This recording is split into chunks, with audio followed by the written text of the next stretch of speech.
Guys இந்த மாதிரி animated border like எப்படி பண்ணணும்னு தெரியணுமா வாங்க பார்த்துருவோம். ஸோ நான் ஆல்ரெடி அன்ஆர்டர் லிஸ்ட் எடுத்து வச்சுருக்கேன்.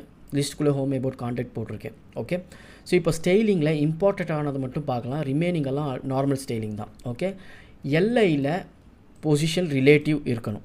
ஓகே, அண்ட் தென் எல்ஐ இந்த ஆஃப்டர் சூட் எலிமெண்ட் இருக்குல்ல, இந்த சூட் எலிமெண்ட் பற்றி இன்னும் தெரியாட்டினா ஆல்ரெடி நான் ஒரு ரீல் போட்டிருக்கேன், அதை பார்த்துட்டு வாங்க. இதில் எல்லாமே இம்பார்ட்டண்ட் தான். இங்கே வந்து பொசிஷன் அப்சல்யூட் இருக்கணும்.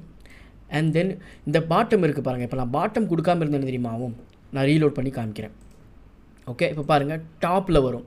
ஸோ அதனால தான் நம்ம இந்த இடத்துல பாட்டம் கொடுத்துருக்கோம். இந்த -5 பிக்சல் அப்படிங்கிறது ஒரு சின்ன ஸ்பேஸ் வர்றதுக்காக கொடுத்துருக்கோம் கீழே. அண்ட் தென் லெஃப்ட்டும் அதே மாதிரி தான். லெஃப்ட் 0 கொடுத்தனால தான் இந்த கரெக்ட் பொசிஷன்லேருந்து வருது. அண்ட் தென் பேக்ரவுண்ட் கலர் நீங்கள் என்ன வேணாலும் கொடுத்துக்கலாம். நான் இங்கே பிளாக் கொடுத்துருக்கேன். அண்ட் இதுதான் அனிமேட்டட் பார்ட். இப்போ வந்து இந்த அனிமேஷனில் வந்து ட்ரான்ஸ்ஃபார்ம் வந்து நான் 0 வச்சுருக்கேன். ஓகே, 0னா ஒன்றும் இனிஷியலாக ஒன்றும் தெரியக்கூடாது. அந்த கருப்பு லைன் இருக்குல்ல, அது தெரியக்கூடாது. நான் ஹோவர் பண்ணும் போது தான் இது தெரியணும்.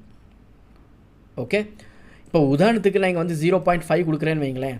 0.5 கொடுத்தேன்னா ஒரு அளவுக்கு தெரியும். ஓகே, ஒரு அளவுக்கு விடத்தில் தெரியும். இப்போ பாருங்கள், டிஃப்ரென்ஸ் பாருங்கள் கொஞ்சம் தெரியுதா? நான் ஹோவர் பண்ணும்போது ஃபுல்லாக தெரியுது. இப்போ அதனால தான் நம்ம இங்கே என்ன பண்ணியிருக்கோம்னா 0 கொடுத்துருக்கோம். 0னா ஒன்றும் தெரியாது, ஹோவர் பண்ணும்போது ஃபுல்லாக தெரியும். ஓகே, உங்களுக்கு புரிஞ்சிருக்கும்னு நினைக்கிறேன்.